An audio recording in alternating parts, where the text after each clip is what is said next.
I can't live with you anymore.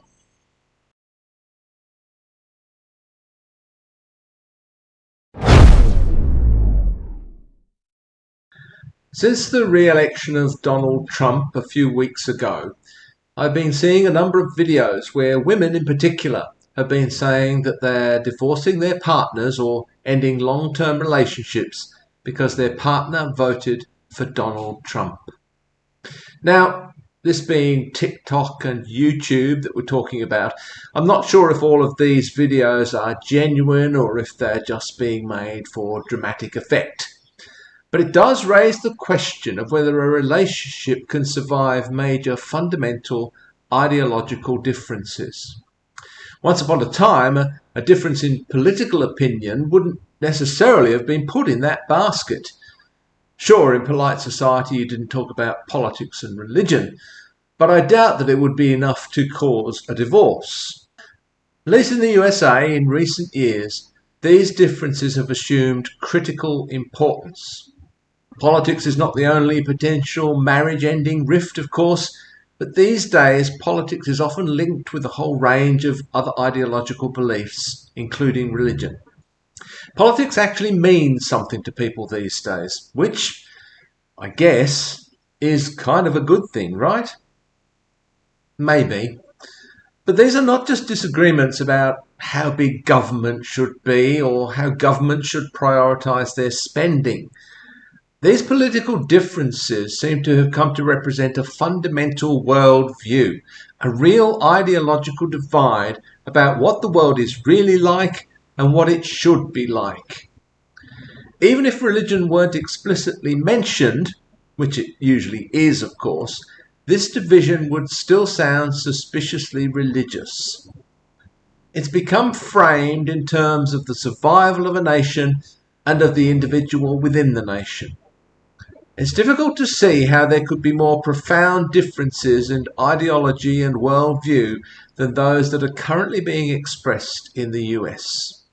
This fundamental divide has not yet taken hold here in Australia, although I'm sure that there are those out there who would use it if they thought it would bring them a political advantage. So the question is, could I stay married to someone who maintained diametrically opposed views to my own about how the world should be ordered? Be these expressed in terms of religion, politics, both, or maybe something else. These are not merely differences in ideas and theory. These ideas and theories will have real-world consequences. Previously, I recorded a video on the question of whether I could simply agree to disagree with someone with whom I actually have a disagreement about something. And I thought that when it came to some issues, no, I couldn't agree to disagree if that in some way implied the equal validity of both points of view. I suggested that the best I could do was agree not to talk about this particular issue. We could never really have a useful conversation about it.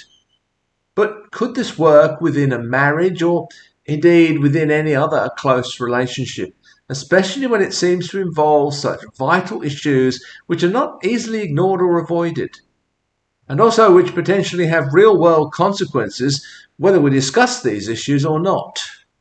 Now, I'm approaching this from a particular side of the divide, clearly, whatever that divide might be.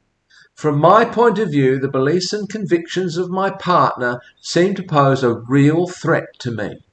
I imagine that my partner on the other side of the divide thinks the same about my views. Can I, or they, actually have a healthy relationship with someone that we perceive as a real threat to us?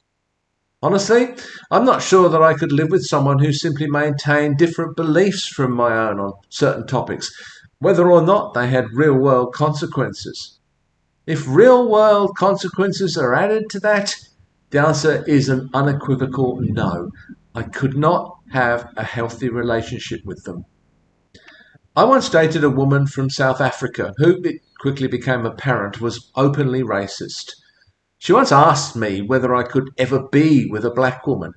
The idea clearly filled her with disgust. Black people were less than human as far as she was concerned.